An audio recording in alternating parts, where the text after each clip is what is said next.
Comment un enfant apprend-il à être violent? Pendant des décennies, la réponse semblait simple. Soit la violence est une pulsion innée, une part sombre de notre nature, soit elle est le résultat d'un système de punition et de récompense. Un enfant devient agressif parce que ce comportement lui a permis d'obtenir ce qu'il voulait. Mais si cette vision était incomplète, si l'une des sources les plus puissantes de l'apprentissage de la violence n'était ni dans nos gènes ni dans nos actions, mais simplement dans nos yeux, si nous apprenions à être violents, tout simplement en regardant les autres l'être. C'est cette hypothèse, à la fois simple et révolutionnaire, que va tester notre aventurier du jour, un psychologue qui a transformé son laboratoire en une salle de jeu pour mener l'une des expériences les plus visuelles et les plus influentes de l'histoire. Cet homme, c'est Albert Bandura.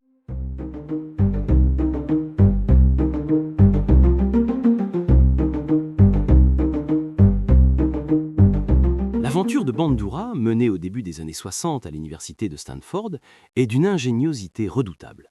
Son but, prouver l'existence de l'apprentissage social par observation.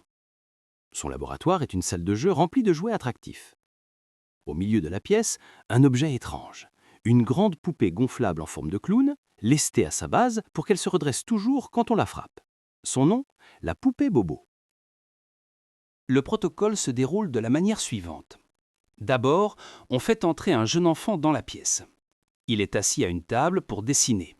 Dans un coin, un adulte, un complice, joue avec d'autres jouets. Puis, la phase cruciale commence. Dans le groupe 1, l'adulte attaque violemment la poupée Bobo, la frappe et la maltraite, en proférant des cris et insultes, pour que l'enfant observe un modèle agressif. Dans le groupe 2, l'adulte joue calmement avec les autres jouets et ignore complètement la poupée Bobo. Dans le groupe 3, le groupe contrôle, il n'y a pas d'adulte. Dans certaines variantes de l'expérience, on introduit une légère frustration. L'enfant est interrompu alors qu'il joue avec des jouets très attractifs, pour observer si cette frustration influence son comportement avec la poupée Bobo. Enfin, on ramène l'enfant frustré dans la première salle de jeu avec la poupée Bobo et on le laisse seul. Des observateurs, cachés derrière une vitre sans teint, regardent ce qu'il va faire.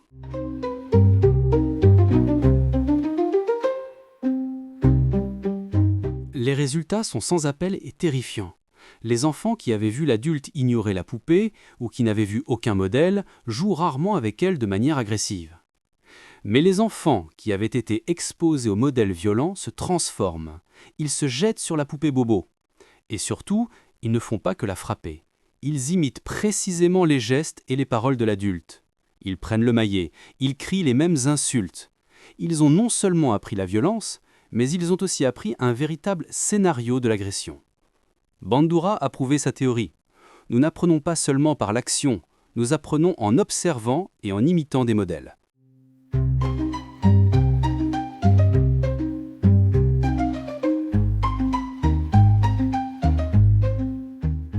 Bandura va ensuite mener des dizaines de variations de son expérience qui vont affiner sa découverte.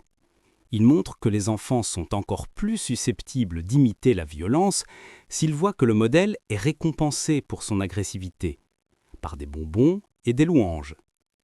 À l'inverse, s'ils voient le modèle être puni, ils sont beaucoup moins susceptibles de l'imiter. Et la découverte la plus importante pour notre époque, il montre que l'imitation fonctionne tout aussi bien, voire mieux, si le modèle n'est pas une personne réelle, mais un personnage dans un film ou un dessin animé.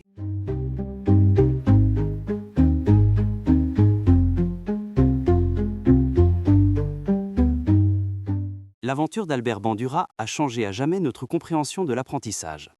Elle a ouvert une nouvelle voie, au-delà de la psychanalyse et du behaviorisme. La théorie de l'apprentissage social était née. Son expérience, si simple en apparence, a eu des conséquences immenses sur notre société. Elle a alimenté les débats sans fin sur l'influence de la violence à la télévision et dans les jeux vidéo. Elle a transformé les théories de l'éducation en montrant que les enfants apprennent bien plus de ce que nous faisons que de ce que nous disons. Elle nous a laissés avec une responsabilité immense. Puisque nous apprenons tous en observant et en imitant, que ce soit la violence ou la coopération, la question devient: quel type de modèle voulons-nous être pour ceux qui nous regardent ?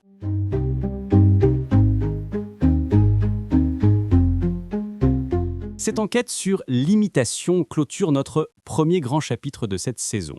Avec Lewin, Ash, Milgram, Zimbardo et Bandura, nous avons exploré les fondations de la psychologie sociale. Nous avons vu à quel point nous sommes sensibles aux climats sociaux, à la pression du groupe, à l'autorité et aux modèles qui nous entourent. Nous avons assemblé les outils conceptuels. Maintenant, armés de ces outils, nous allons nous attaquer à l'une des questions les plus fondamentales et les plus explosives de la vie sociale. La question de l'identité et du conflit. Bienvenue dans notre deuxième grand chapitre, groupe, identité et préjugés. Comment naît un conflit entre deux groupes ? Faut-il une histoire, une culture, une haine ancestrale ? Ou suffit-il d'un camp de vacances, de deux équipes et d'une compétition pour transformer des enfants ordinaires en ennemis jurés ? Dans notre prochain épisode, nous partons pour une des aventures les plus extraordinaires de la psychologie sociale. Nous nous rendrons dans un parc de l'Oklahoma avec Muzaffer Sherif pour assister à l'expérience de la grotte des voleurs. Une démonstration magistrale, en conditions réelles, de la facilité avec laquelle on peut créer l'hostilité et de la seule manière possible de la surmonter. D'ici là, observez les modèles qui vous entourent et ceux que vous imitez souvent sans même vous en rendre compte. Et surtout, restez curieux.